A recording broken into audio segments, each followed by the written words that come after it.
So, we got a hot one for you, ladies and gentlemen. It's been almost 5 seconds since we've seen one of these stories. Hot off the presses, trans high school runner dominates girls cross country in Maine. Who would have thought? Welcome back to the JP's React channel, my beautiful freedom-loving friend. I think I called it the JP's Reacts channel, and it's JP Reacts channel, I think. Nonetheless, here is where we like to call out the lies, hypocrisy, and corruption of tyrants, shine the light of awareness on woke absurdities, and highlight the amazing work of other freedom fighters.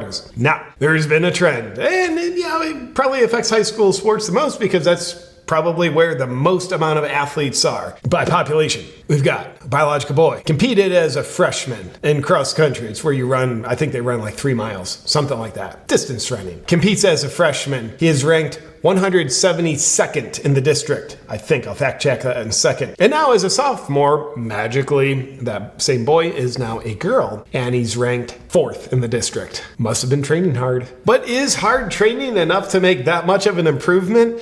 Or did it have something to do with his biological actual gender being a boy competing against girls? I don't know. I'm not a biologist, but I am qualified to be a Supreme Court justice. So let's check out the story. Here on Breitbart News, trans high school runner dominates girls cross country in Maine. Maine is a state in the United States, ladies and gentlemen. It identifies as a state. A male high school student in Maine who identifies as transgender competed in the girls' 5K cross country competition and dominated. Hard work pays off, doesn't it? Soren Stark Chessa of Maine Coast Waldorf School in Freeport. Whoa, a Waldorf school. Makes me question their curriculum. I'm actually looking at Waldorf schools for my little boy. I gotta hope those things don't turn a lot of people trans. Anyway, competed as a boy in cross country as a freshman and was ranked 172nd in the district. Not very good, but good for him for competing. He wants to do that. That's great. Ranked 172nd in the district.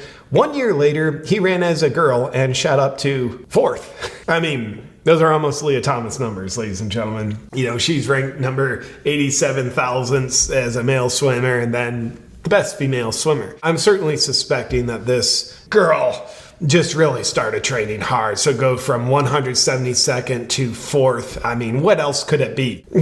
Over the course of last year, Stark Chessa transitioned and now, it's a weird name. Now as a sophomore, races in the girls' competition where he is ranked 4th. On Saturday, Stark Chessa competed in the Maine XC Festival of Champions in Belfast and finished 5th. Well, not living up to his potential of 4th, so I'd say that's a fail. And here's a quick video of this girl. Here's a video of this boy running in the girls' meet.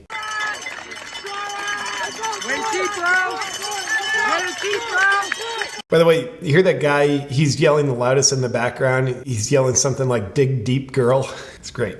He's compliant. Nice job, bro. Nice job, girl. And that guy, he's kind of like, not on my watch. I'm watching the girls compete. That ain't not a girl. And crosses the finish line, champion. I just took the finishing spot of an actual girl. I am proud of myself, and please cheer me on. But all is not rosy in the world of transgenders competing on girls cross country teams, because some of Stark Chessa's female competitors voice outrage to reporters. Good for them for speaking their minds. Kind of like taking on the Riley Gaines energy of, I don't like competing against Leah Thomas. I think he is not a girl. Female competitor says, it is not fair to a female who has trained hard, said one athlete. Males are biologically faster than females with testosterone. They need to run under their biological gender. Here's a solution. If you're a boy competing as a girl, you should be required to finish 1st. 4th, go yourself. You're not a real male competitor. You should be required to finish 1st. And if you can do that, we're going to let you keep competing as a female because you're raising the bar. You're beating 2nd place by about 300 miles. Got that. But if you can't achieve 1st place, boy competing against girls, if you're only getting 4ths in 5ths, you should be ashamed of yourself. You are getting beat by a girl, by multiple girls, which means you're not a very strong boy. Therefore, maybe you should be competing on the girls' team. And a mother named Catherine Collins concurred. Men are simply larger, faster, and stronger than their female counterparts.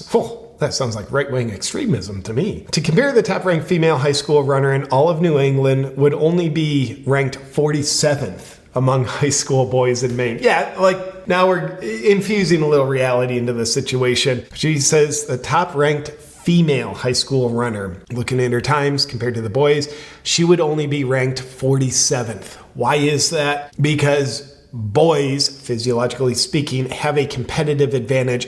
That's why some weird, remarkable genius in the beginning of competitions established, hey, we should have separate categories for men and women because it's not fair to intermingle them. But here we are. School athletics director defended him, the transgender runner, amid criticism. And here's just like a great, we're trying to not get canceled here. We support all our students at Maine Coast Waldorf School, and we are proud that our students are given the opportunity to participate. He probably talks like this, participate in all of our school programs, said Susan Sontag, adding that the school adheres to Maine's law that prohibits unlawful educational discrimination. Yeah, there's nothing discriminatory about letting a boy go in and discriminate against the girls he's competing with because he's taking their positions, opportunities, their medals, their placings. No discrimination there. No, there definitely isn't. But in other news, from a year ago, the World Swimming Organization made a good announcement, and this is June of 2022. World Swimming bans transgender athletes from women's events. Wow, remarkable. What took you so long? But they did it, so kudos to them. But then they had the great idea, in order to try to please everybody, we're going to create an open category where, whether you're a man or a woman, or whether you're a man but say you're a woman, or a woman say you're a man, that's going to be an open category, open to everyone. We're trying to cater to inclusiveness without destroying structures of society and holding boundaries for what's right. So how did the open category work out? Well, hot off the presses, Swimming World Cup's new open category for transgender athletes is scrapped as it received no entries. I think that would have been a perfect category for Lia Thomas. He wouldn't have even had to bother beating any women. It would have been easier instead of beating them by, swimming hard so he can beat second place by 12 minutes. He could have just coasted in. Wouldn't even have to swim that hard. I think that would have been even more impressive than what Lia Thomas accomplished in college.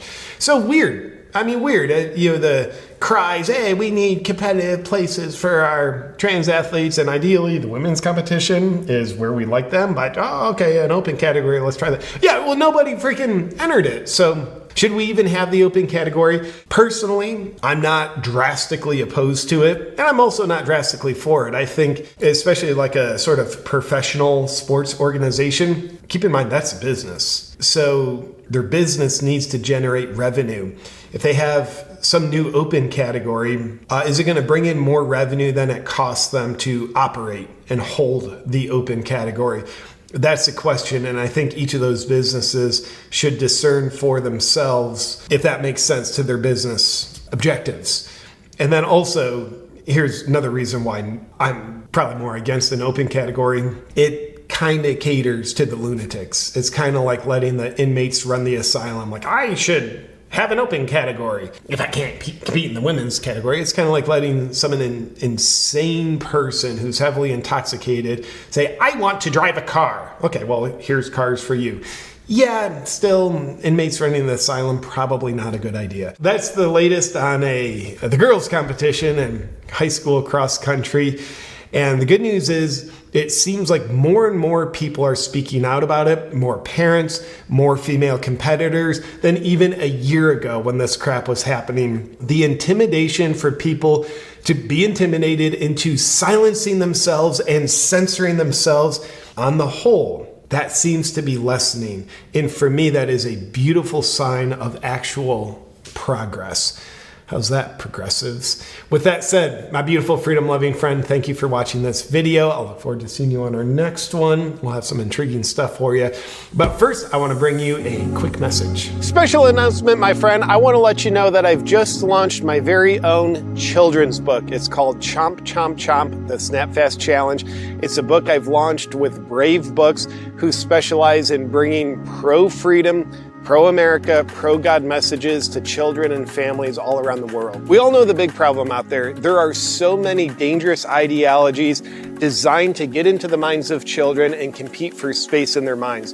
So, we know we need to not only protect children from those dangerous ideologies, but we also need to provide solutions that lead children in a positive light, instill good morals and values in them. And that's exactly what I've tried to do with this book. The message in this book is the #1 message that I wish to instill in my son. So I wanted to put it in book form so I could bring it to children and families all around the world as well. I would be honored if you checked out my new book and bring it to kids and families in your life. You can grab it at bravebooks.us. There you can also subscribe to Brave's Family Plan, where each month you get a new book, new games, new conversation starters to bring even more positive momentum into families in your life. Thanks for checking it out, my friend.